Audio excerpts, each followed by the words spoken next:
জানিস বান্ধবী, আমার দাদার দাদা তারও দাদারা অনেক উচ্চবংশীয় লোক ছিল।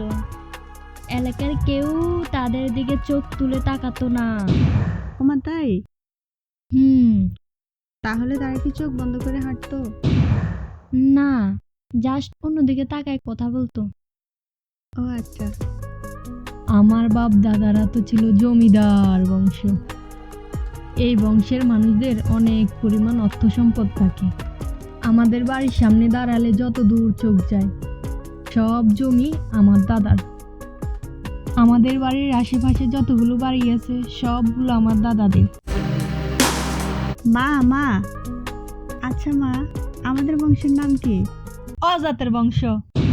কি রে বান্ধবী, তোর মা কি বললো? অজাত নাকি কি যেন একটা বললো। ও আচ্ছা, তার মানে অজাতের বংশ বলছে। তোরা তো জানিস না, অজাতের বংশ তো অনেক খানদানি বংশ। এই বংশের মেয়েরা নিজ হাতে ভাত বেড়ে খায় না। সকাল 10টা 11টায় ঘুম থেকে ওঠে, নিজের নাস্তা নিজে বানিয়ে খায় না, নিজের চা নিজে করে খায় না। এই বংশের মেয়েরা সারাদিন শুয়ে বসে দিন কাটায়।